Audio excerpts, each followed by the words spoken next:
सियालकोट के मशहूर influencer Awais Koeman Sialkoti ने फलाही कामों के लिए 44 लाख रुपए में अपनी गाड़ी नीलाम कर दी। ਉਹ ਚੀਜ਼ ਕੁਰਬਾਨ ਕੀਤੀ ਹੈ ਜਿਹੜੀ ਚੀਜ਼ ਮੈਨੂੰ ਬੜੀ ਪਿਆਰੀ ਸੀ। ਯਤੀਮਾਂ ਗਰੀਬਾਂ ਬੇਵਾ ਵਾਸਤੇ ਮਸਜਿਦ ਉਹਦੇ ਵਿੱਚ ਹਿੱਸਾ ਪਾਉਣਾ। जानवरों की कुर्बानियां तो आपने बहुत सारी देखी होंगी, लेकिन मैं आज आपको दिखाने जा रहा हूं एक गाड़ी की कुर्बानी। इस गाड़ी की कुर्बानी, वो शख्सियत हमारे साथ मौजूद है जो इस गाड़ी की कुर्बानी करने जा रहे हैं। आइए उनसे जानते हैं कि इस कुर्बानी का मकसद क्या है। मकसद अल्लाह दी रज़ा, मकसद फ़ी सबीलिल्लाह, मकसद फलाही कम रफाही कम और मखलूक खुदा दी खिदमत, इंसानियत वास्ते, अल्लाह दी रज़ा वास्ते, अल्लाह दी मखलूक वास्ते वो चीज़ कुर्बान कीती है जिहड़ी चीज़ मैनू बड़ी प्यारी सी। और अपनी वो चीज़ कुर्बान कर छड़ना कि जिहदे नाल प्यार होवे। मैं लफज कुर्बानी, लेकिन मैं ये कहना कि जे वो कबूल कर ले तो वो मेहरबानी। ओवरसीज़ पाकिस्तानी ने मलक साहब उन्होंने गड्डी 44 लाख दी 43 ਲੱਖ ਤੇ 50,000 ਦੀ ਫਾਈਨਲ ਬੋਲੀ ਲੱਗੀ ਸੀ। ਉਹਨਾਂ 50,000 ਵੱਧ ਕੇ 44 ਲੱਖ ਦੀ ਗੱਡੀ ਮੇਰੇ ਕੋਲੋਂ ਖਰੀਦ ਲਈ। 44 लाख का आप क्या करने जा रहे हैं?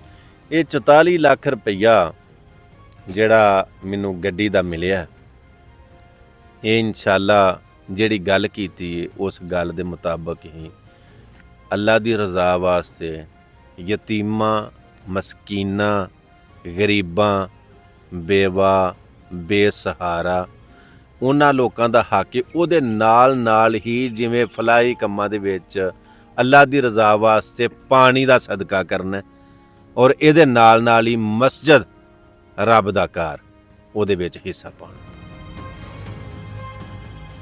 और मसाजिद के बारे में मुझे पहले भी इस चीज़ का इल्म है कि आपने मुतअद्दिद मसाजिद खुद भी तमीर करवाई हैं और इसके अलावा आप मसाजिद में बढ़ चढ़ कर हिस्सा लेते हैं। अभी जो आप मस्जिद बनाने जा रहे हैं, जिसका जिक्र आपने अपनी वीडियो में भी किया था, वो किस जगह पर बनने जा रही है? ਉਹ ਮਸਜਿਦ ਢੋਣੇ ਪਿੰਡ ਹੈ ਸਾਡੇ ਸਿਆਲਕੋਟ ਤੋਂ ਮਸ਼ਰਕ ਵਾਲੀ ਸਾਈਡ ਤੇ। ਜਿਸ ਤਰ੍ਹਾਂ ਮੈਂ ਕਈ ਮਸਜਿਦਾਂ ਕੱਲਿਆਂ ਨਹੀਂ ਬਣਵਾਈਆਂ, ਸਾਰੇ ਪੈਸੇ ਮੈਂ ਆਪਣੇ ਪੱਲਿਓਂ ਨਹੀਂ ਲਾਂਦਾ, ਆਪਣੇ ਪੱਲਿਓਂ ਲਾਨਾ, ਮਗਰ ਆਪਣੇ ਸਾਥੀਆਂ ਨੂੰ ਵੀ ਨਾਲ ਰਲਾਨਾ, ਤਰਗੀਬ ਦੇਣਾ। ਰਲੋ ਭਾਈ, ਨੇਕੀ ਦਾ ਕੰਮ ਜੇ। ਮੈਂ ਆਪ ਪਹੁੰਚਣਾ, ਆਪਣੇ ਕੋਲੋਂ ਖਰਚ ਕਰਨਾ। ਜਿਸ ਤਰ੍ਹਾਂ ਗੱਡੀ ਵੇਚੜੀ ਤੇ ਇਹਦਾ ਵਿੱਚੋਂ ਹਿੱਸਾ ਮੈਂ ਪਾਣਾ ਤੇ ਨਾਲ ਮੈਂ ਦੱਸਣਾ ਕਿ ਇਹ ਮੈਂ ਕਰਦਾ ਜੇ ਤੇ ਤੁਸੀਂ ਵੀ ਇੱਥੇ ਆ ਮਟੀਰੀਅਲ ਭੇਜੋ। ਫੀ ਸਬੀਲਿल्लाह करना है, अल्लाह दी रज़ा वास्ते, अल्लाह दा घर बनाना, किसी दी दुकानदारी नहीं बनाना। तहकीकात कैसे करते हैं? कोई भी आपके पास अगर कोई हेल्प के लिए आता है या मदद के लिए आता है? Self respect is very important. मेरे नबी पाक सल्लल्लाहु अलैहि वसल्लम ने फरमाया है कि काबा तेरी बड़ी हुरमत, लेकिन एक मुसलमान दी इज्जत भी बहुत ही ज़्यादा। मेरे को लफ्ज़ां दा चुनाव ना होवे ठीक, तो मैं माजरत चाहना, बड़े बड़े बोल ने, अल्लाह पाक दी ज़ात मेरियां खतावां माफ़ फरमावे। लेकिन कहने दा मकसद है कि किसी दी हैल्प करदियां ਉਹਨੂੰ ਸਾਰੀ ਜ਼ਿੰਦਗੀ ਵਾਸਤੇ ਬਿਜ਼ਤ ਕਰ ਛੱਡਣਾ, ਇਹ ਕਿੱਧਰ ਦੀ ਨੇਕੀ? ਉਹਦੀ ਪਹਿਲਾਂ ਵੈਰੀਫਿਕੇਸ਼ਨ ਕੀਤੀ ਜਾਏ, ਪੁੱਛਿਆ ਜਾਏ, ਵੇਖਿਆ ਜਾਏ ਕਿਆ ਇਹ ਵਾਕਈ ਹੱਕਦਾਰ ਜ਼ਰੂਰਤਮੰਦ ਮੁਸਤਹਿਕ ਹੈ। ਜੇ ਅਗਰ ਹੈ ਫਿਰ ਉਹਨੂੰ ਪਸੇ ਪਰਦਾ। ਅਗਰ ਕੋਈ ਆਖੇ ਕਿ ਮੈਨੂੰ ਇਤਰਾਜ਼ ਨਹੀਂ, ਅਗਲੇ ਦੀ ਇਜਾਜ਼ਤ ਦੇ ਨਾਲ, ਉਹਨਾਂ ਦੇ ਅਗਲੇ ਦੀ ਇਜਾਜ਼ਤ ਹੋਵੇਗੀ ਤੇ ਤਾਂ, ਵਰਨਾ ਜਿੱਥੇ ਕਿਸੇ ਦੀ ਇੱਜ਼ਤ ਨਫਸ ਸੈਲਫ ਰਿਸਪੈਕਟ ਮਜਰੂ ਹੁੰਦੀ ਹੋਵੇ, ਉਹਨੂੰ ਠੇਸ ਪਹੁੰਚਦੀ ਹੋਵੇ, ਐਸੀ ਨੇਕੀ ਨਹੀਂ ਰਹਿੰਦੀ ਕਿ ਜਿਹਦੇ ਨਾਲ ਕਿਸੇ ਨੂੰ ਬਿਜ਼ਤ ਕੀਤਾ ਜਾਵੇ। ਅਗਲੇ ਦੀ ਇਜਾਜ਼ਤ ਹੋਵੇ ਤੇ ਠੀਕ ਹੈ, ਤਸ਼ਹੀਰ ਕਰ ਦਿੱਤੀ ਜਾਵੇ। क्या गाड़ी की कुर्बानी हो जाती है? ਦੇਖੋ, ਕੁਰਬਾਨੀ ਆਪਣੀ ਉਹ ਚੀਜ਼ ਨੂੰ ਕੁਰਬਾਨ ਕਰਨਾ ਜਿਹੜੀ ਬੜੀ ਪਿਆਰੀ ਹੁੰਦੀ। ਨਫਸ ਨਹੀਂ ਮੰਨਦਾ ਇਸ ਚੀਜ਼ ਨੂੰ, ਲੇਕਿਨ ਨਫਸ ਦੇ ਮੁਖਾਲਫ ਚੱਲਣਾ, ਕਈ ਮਾਮਲਾਤ ਐਸੇ ਨੇ ਦਿਲ ਕਰਦਾ, ਸ਼ਰਾ ਸ਼ਰੀਅਤ ਇਜਾਜ਼ਤ ਨਹੀਂ ਦਿੰਦੀ। ਲਫ਼ਜ਼ ਕੁਰਬਾਨੀ ਬੋਲਿਆ, ਲੇਕਿਨ ਕੁਰਬਾਨੀ ਮਿਸਾਲ ਦੇ ਤੌਰ ਦੇ ਉੱਤੇ ਆਂਦੇ ਨੇ, ਯਾਰ ਉਸ ਬੰਦੇ ਨੇ ਨਾ ਫਲਾਣੇ ਕੰਮ ਦੇ ਵਿੱਚ ਬੜੀ ਕੁਰਬਾਨੀ ਦਿੱਤੀ। ਉਥੇ ਨਾ ਈਦ ਸੀ, ਨਾ ਉਹਨੇ ਲੇਲਾ ਬੱਛਾ ਕੱਟਾ ਢਾਇਆ ਸੀ, ਕੁਰਬਾਨੀ ਉਹਨੇ ਕੀ ਦਿੱਤੀ?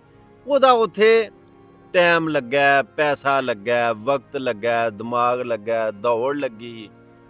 ਉਹਨਾਂ ਨੇ ਯਾਰ ਉਹਨੇ ਬੜੀ ਕੁਰਬਾਨੀ ਉਸ ਕੰਮ 'ਚ ਦਿੱਤੀ ਹੈ, ਉਹ ਵੀ ਕੁਰਬਾਨੀ। ਇਸੇ ਤਰ੍ਹਾਂ ਇਹ ਕੁਰਬਾਨੀ, ਮੈਂ ਕੋਈ ਗੱਡੀ ਨੂੰ ਛੁਰੀ ਨਹੀਂ ਫੇਰੀ, ਤੇ ਨਾ ਗੱਡੀ ਦੇ ਟਾਇਰ ਕਿਸੇ ਨੂੰ ਦਿੱਤੇ ਨੇ, ਕਿਹਾ ਰਿਸ਼ਤੇਦਾਰਾਂ ਦਾ ਹਿੱਸਾ ਹੈ। ਮੈਂ ਨਾ ਮੈਨੂੰ ਨਾ ਤੁਸੀਂ ਦਿਓ ਕੁਝ, ਕਿਉਂਕਿ ਮੈਂ ਮੰਗਣ ਨਹੀਂ ਬੈਠਾ, ਮੈਂ ਚੰਦਾ ਲੈਣ ਨਹੀਂ ਬੈਠਾ, ਮੈਂ ਤੇ ਆਪਣੇ ਪੱਲਿਓਂ ਵੇਚ ਕੇ ਖਰਚ ਕਰਨਾ ਪਿਆ, ਮੈਂ ਮੰਗਣ ਬੈਠਾ ਨਹੀਂ।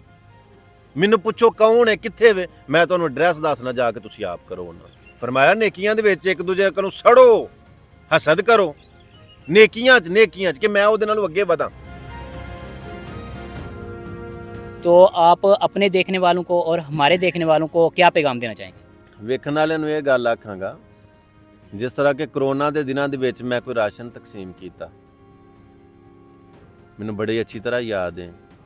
ਕੁਝ ਐਸੇ ਲੋਕ ਲੰਘ ਬਚਾਉਂਦੇ ਕਿ ਤਾਂ ਕਿ ਅਸੀਂ ਕੈਮਰੇ ਦੇ ਸਾਹਮਣੇ ਨਾ ਆਈਏ, ਉਹ ਬਾਹਰ ਨਿਕਲੇ ਹੀ ਨਹੀਂ ਔਰ ਉਹਨਾਂ ਨੂੰ ਕਿਸੇ ਦਿੱਤਾ ਵੀ ਨਹੀਂ। ਸਫੈਦ ਪੋਸ਼ ਲੋਕ ਇੱਜ਼ਤ ਬਚਾਉਂਦਿਆਂ ਕਿ ਲੋੜ ਹੈ, ਨਿਕਲੇ ਨਹੀਂ। ਐਸੇ ਪੇਸ਼ਾਵਰ ਲੋਕ ਬਾਹਰ ਆ ਗਏ, ਜਿਵੇਂ ਪਿਛਲੇ ਸਲਾਬ ਦੀ ਬਾਤ ਹੈ, ਲੋਕਾਂ 2.5 ਮਣ ਘਿਓ, ਚੀਨੀ, ਚੌਲ, ਆਟਾ ਵੇਚਿਆ, ਇੰਨਾ ਇਕੱਠਾ ਕਰ ਲਿਆ ਕਿ ਫਿਰ ਉਹਨੂੰ ਵੇਚਿਆ। ਦੋਵੇਂ ਤਰੀਕਿਆਂ ਦੇ ਨਾਲ ਸਦਕਾ ਜਾਇਜ਼ ਹੈ, ਵਿਖਾ ਕੇ ਵੀ ਜਾਇਜ਼ ਹੈ, ਛੁਪਾ ਕੇ ਵੀ ਜਾਇਜ਼ ਹੈ, ਵਹਾਣਾ ਵੀ ਗੁਨਾਹ ਹੈ। ਦੋਵੇਂ ਤਰੀਕਿਆਂ ਨਾਲ ਛੁਪਾ ਕੇ ਕਰੋ, ਬਹੁਤ ਅੱਛਾ, ਤੇ ਜੇ ਤੁਸੀਂ ਛੁਪਾ ਕੇ ਕਰੋ ਫਿਰ ਵੀ, ਵਹਾ ਕੇ ਕਰੋ ਫਿਰ ਵੀ, ਕੋਈ ਗੁਨਾਹ ਨਹੀਂ।